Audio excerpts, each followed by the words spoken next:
इस नए एक्सप्लेनर में स्वागत है दोस्तों। आज सीधा मुद्दे पर आते हैं। आज का हमारा पूरा फोकस पश्चिम बंगाल के पब्लिक सेक्टर रिक्रूटमेंट के एक बहुत ही महत्वपूर्ण ब्लूप्रिंट को डिकोड करने पर है। सरकारी नौकरियों में जो आरक्षण होता है और खाली पदों का जो बंटवारा होता है, वो बिल्कुल सटीक तरीके से एक मैथमेटिकल फॉर्मूले के जरिए कैसे काम करता है, ये समझना सच में काफी दिलचस्प है।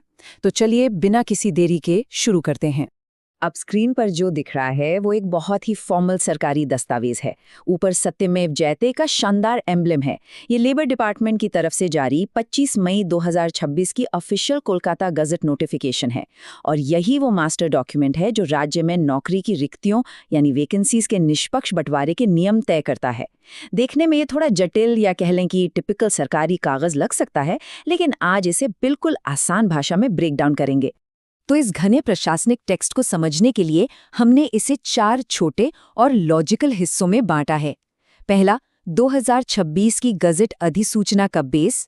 दूसरा, 100 पॉइंट रोस्टर सिस्टम की वर्किंग। तीसरा, कुछ स्पेशल कैटेगरीज के लिए क्या गाइडलाइंस हैं। और चौथा, अगर पद खाली रह जाएं तो उसके क्या नियम हैं। चलिए शुरुआत करते हैं अपने पहले सेक्शन से, यानी 2026 की इस गजट अधिसूचना का आखिर मुख्य उद्देश्य क्या है। अब सबसे पहले इस बुनियादी सवाल का जवाब जान लेते हैं कि ये मॉडल 100 पॉइंट रोस्टर आखिर है क्या भला। सिंपल शब्दों में कहें तो ये एक बहुत ही सख्त गणितीय ढांचा या मैथमेटिकल फ्रेमवर्क है। मान लीजिए कि 100 लगातार नौकरियां निकली हैं। अब ये ढांचा नियुक्ति करने वाले अधिकारियों को एकदम सटीक निर्देश देता है कि इन 100 वैकेंसीज को आरक्षित और अनारक्षित श्रेणियों में बिल्कुल किस तरह से बांटा जाना चाहिए। इसमें कोई तुक्का या अनुमान नहीं चाहता। ये एक 100% फिक्स फॉर्मूला है। और इस फॉर्मूले में किन किन को शामिल किया गया है? यहाँ उन सभी विशिष्ट सामाजिक समूहों की लिस्ट है जिन्हें इस ढांचे में जगह मिली है। इसमें शामिल है अनुसूचित जाति यानी एससी, अनुसूचित जनजाति यानी एसटी, अन्य पिछड़ा वर्ग यानी ओबीसी, बेंचमार्क विकलांगता वाले व्यक्ति या पीडब्ल्यूबीडी, भूतपूर्व सैनिक, छूट प्राप्त श्रेणियां यानी एग्जेम्प्ट कैटेगरीज और आर्थिक रूप से कमजोर वर्ग जिसे हम ईडब्ल्यूएस कहते हैं। आगे बढ़ते हैं अपने दूसरे सेक्शन पर और देखते हैं कि ये 100 पॉइंट रोस्टर सिस्टम हकीकत में पॉइंट दर पॉइंट कैसे काम करता है। यहाँ पर एक बड़ा ही मजेदार विजुअल रिदम देखने को मिलता है। इस साइड बाय साइड व्यू में साफ देखा जा सकता है कि कैसे अनरिजर्व्ड यानी अनरिजर्व्ड पॉइंट्स लगातार रिजर्व्ड यानी रिजर्व्ड पॉइंट्स के साथ ऑल्टरनेट कर रहे हैं। जैसे एक पॉइंट रिजर्व्ड है तो अगला अनरिजर्व्ड, फिर अगला किसी और स्पेशल कैटेगरी के लिए। ये एक लूप है, एक पैटर्न है। वैसे इस पैटर्न को और गहराई से समझने से पहले एक छोटी सी गुजारिश है। अगर ये एक्सप्लेनर इन्फॉर्मेटिव लग रहा है तो बीच बीच में मेरे चैनल को लाइक, शेयर और सब्सक्राइब करना बिल्कुल ना भूलें। इससे हमें ऐसा ही डीप रिसर्च कंटेंट बनाने का मोटिवेशन मिलता है। चलिए अब वापस रोस्टर पर आते हैं। इस पूरी 100 पॉइंट की लिस्ट के बीच एक बहुत ही स्पेसिफिक नंबर उभर कर सामने आता है और वो है 7%। अधिसूचना के पॉइंट 5 में साफ तौर पर यह मेंशन किया गया है कि सीधी भर्ती में अन्य पिछड़ा वर्ग यानी ओबीसी के लिए 7% का एक विशेष जनादेश या मैंडेट लागू होगा। अब आते हैं तीसरे हिस्से पर। इस बेसिक ऑल्टरनेटिंग पैटर्न के अलावा भी कुछ विशेष श्रेणियों के लिए बहुत ही स्पेसिफिक गाइडलाइंस हैं जिन्हें करीब से देखना जरूरी है। पॉइंट 2A का ये कोड बहुत ही बारीकी से एक बात समझाता है।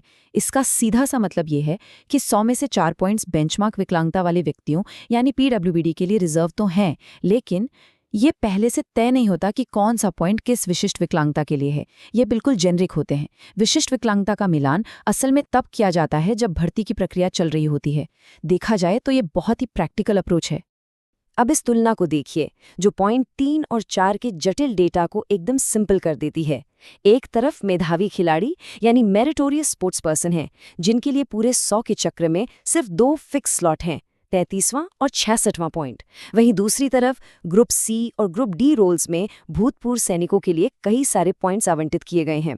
ये साफ दिखाता है कि ब्यूरोक्रेसी अलग अलग समूहों की जरूरतों को कैसे बैलेंस करती है। और अब हमारा चौथा और आखिरी सेक्शन, रिक्त पदों के नियम। यानी अगर किसी पद के लिए सही उम्मीदवार ना मिले तो सरकारी मशीनरी कैसे काम करती है। यहाँ सबसे बड़ा रूल ये है कि मौजूदा रिजर्वेशन परसेंटेज को कभी भी कम नहीं किया जा सकता। इसीलिए पॉइंट 8 और 9 में एक सख्त फॉलबैक प्रोसेस है। मान लीजिए कि रिजर्व्ड एग्जेम्प्टेड कैटेगरी यानी ईसी का कोई कैंडिडेट नहीं मिलता, तो क्या होगा? वो खाली पद किसी और को नहीं बल्कि बिल्कुल उसी मुख्य कैटेगरी के एक नॉन एग्जेम्प्टेड कैंडिडेट को दे दिया जाएगा। उदाहरण के लिए एससी की सीट एससी कैंडिडेट को ही मिलेगी।